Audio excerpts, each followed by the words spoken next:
कराची के इलाके बनारस टाउन में बेशकीमत बनारसी कपड़ा अब भी रिवायती खड्डी पर तैयार किया जाता है। मुश्किल होने के साथ साथ कपड़ा बनाने का ये काम मेहनत तलब भी है, जिसमें गलती की कोई गुंजाइश नहीं।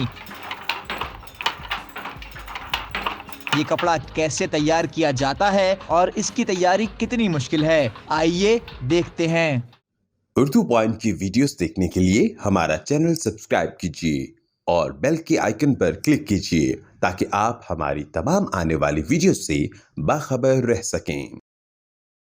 आज हम जिस जगह मौजूद हैं, इस जगह का नाम है बनारस टाउन, जो कराची में शुमाली नाज़िमाबाद की पहाड़ियों के पीछे औरंगी में दाखिल होने के बाद पहला स्टॉप है। भारतीय रियासत उत्तर प्रदेश के शहर बनारस से आने वाले मुसलमानों ने इस जगह को अपना मस्कन बनाया और बनारस की वजह शोहरत वहाँ बनने वाला कपड़ा है, जिसे बनारसी कपड़ा भी कहा जाता है। इन्हीं मुसलमानों ने इस जगह पे बनारसी कपड़े का कारोबार किया। यहाँ बनारसी कपड़ा बनाया जाता है, बेचा जाता है। यहीं से बनारसी कपड़ा ना सिर्फ पाकिस्तान बल्कि पाकिस्तान के अलावा दीगर मुल्कों में भी एक्सपोर्ट किया जाता है।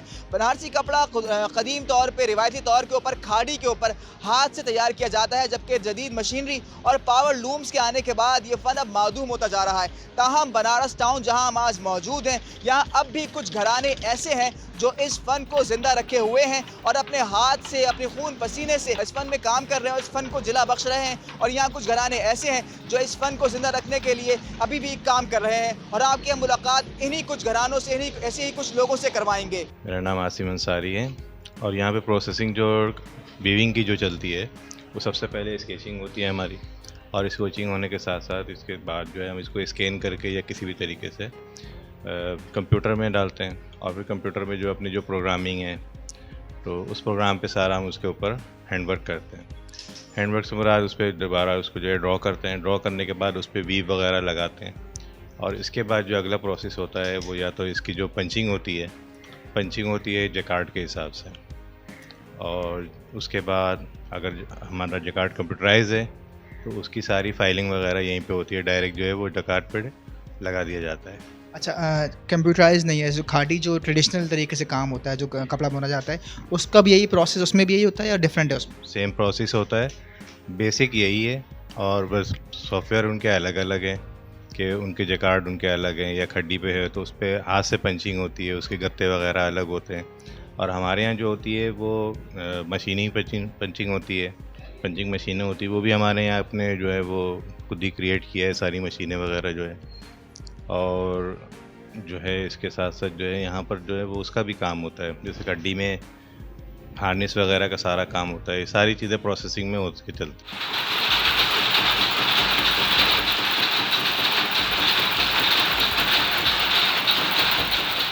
डिज़ाइन की तैयारी के बाद डिज़ाइन यहाँ पर आता है और यहाँ पे आने के बाद इन कार्ड्स के ऊपर उसको पंच किया जाता है। यहाँ मौजूद जो कारीगर हैं, आमिर, इनसे जानते हैं। आप मुझे बताइए प्रोसेस क्या है इसका?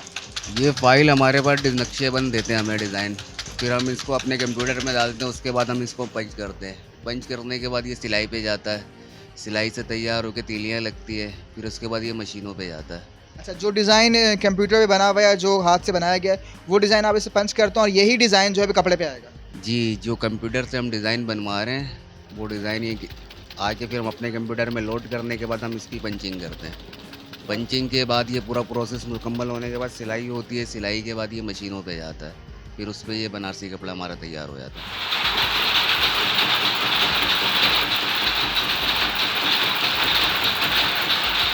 बनारसी कपड़े की कढ़त या बुनत का काम जो है सबसे पहले यहाँ आगाज़ होता है। हमारे साथ डॉक्टर खलील मौजूद हैं जो धागे को रोल के ऊपर बांधते हैं और बांधने का अरस तय करते हैं। आप इस प्रोसेस के बारे में बताइएगा, किस तरह ये काम पूरा होता है?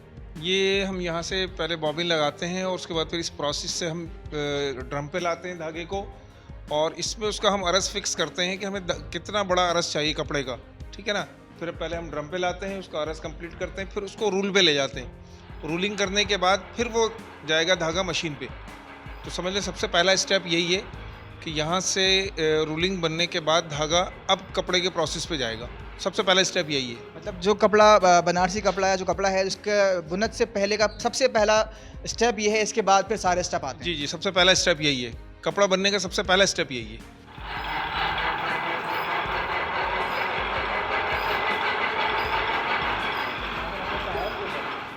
ये मीटर है और ये धागे की लेंथ हम इससे काउंट करते हैं कि धागे की लंबाई हम अरस जो बना रहे होते हैं उसमें मुख्तलिफ पट्टियाँ बनाते हैं, तो इससे हमारी लेंथ फिक्स होती है कि सारी पट्टियाँ जो है वो एक लेंथ में आएँ। तो ये 1 मीटर जो है ये 400 गज की लेंथ काउंट करता है। तो एक दफ़ा अगर घड़ी ये पूरी घूमती है तो 400 गज काउंट होता है। तो इसके हिसाब से फिर हम इसकी धागों की लंबाई लेंथ काउंट करते हैं कि एक रूल बना रहे हैं तो उस पर कितने हज़ार गज का भीम या कितने 100 गज का भीम हमें बनाना है, तो हम इस मीटर के ज़रिए उसकी काउंटिंग करते हैं।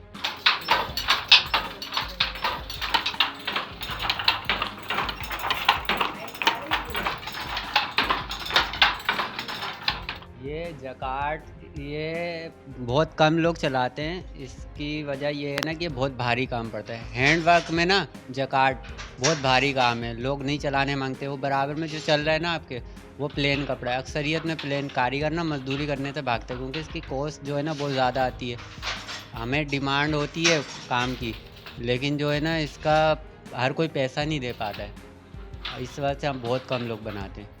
और जकार्ड का फ़ायदा ये है कि इसमें हर किस्म का डिज़ाइन बनता है। ये तो बहुत छोटे फूल बन रहे हैं ना, इसमें हर किस्म का डिज़ाइन बन सकता है। जैसा पावर लूम में बनता है, एक से एक बड़े डिज़ाइन बनते हैं, वो चीज़ें इसमें बन सकती हैं। इसका फंक्शन ये है कि ये जो इसके अंदर डिज़ाइन बन रहा है ना, ये इसके अंदर पंच हुआ हुआ है। बजाय तो ये सुराख नज़र आ रही है, सुराख नहीं है, ये डिज़ाइन इसके अंदर बंधे हुए हैं।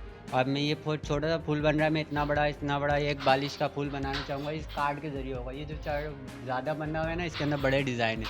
ये छोटा है, इसके अंदर छोटे छोटे डिज़ाइन है। ये इसका काम है। तो ये धागा जो है वो इस कार्ड के जो सुराख है इनमें से होता हुआ आता है? नहीं, कार्ड के सुराख में से नहीं आता है। इसके अंदर ना तीलियाँ लगी हुई हैं जकार्ड के अंदर ना, वो इसके अंदर जाकर इसको कवर करता है, उससे ये उठाता है।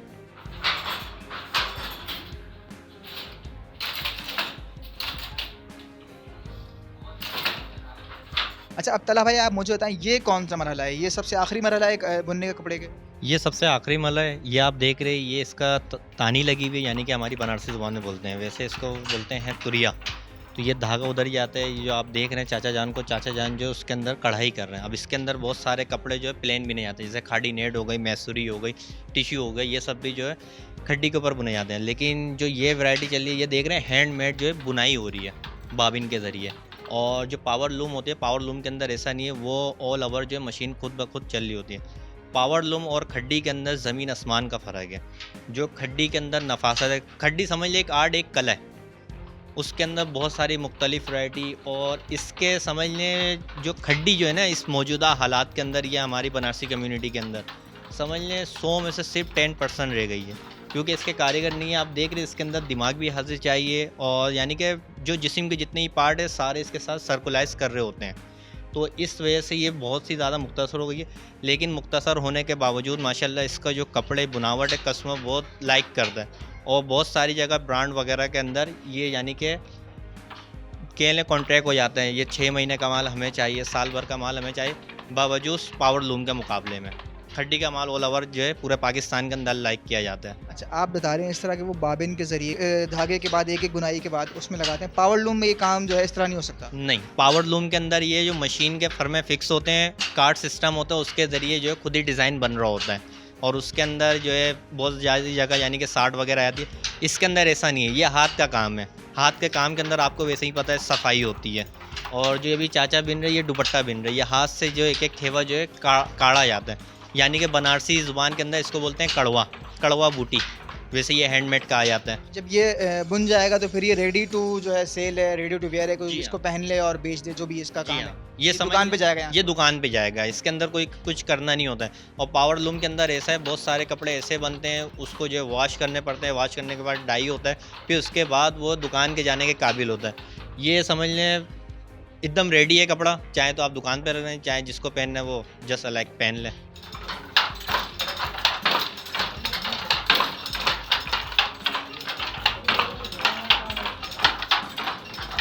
फिर वो 12-13 साल हो गए इस काम में, ये खड्डी चलाते हैं।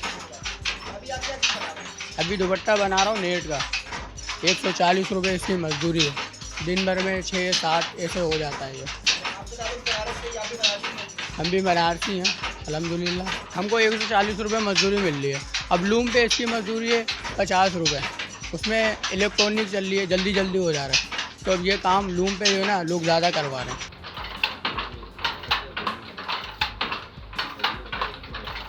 आप मुझे बताइए एहसान साहब, ये आपकी दुकान है, क्या क्या वैरायटी है जो आप यहाँ पे बेचते हैं?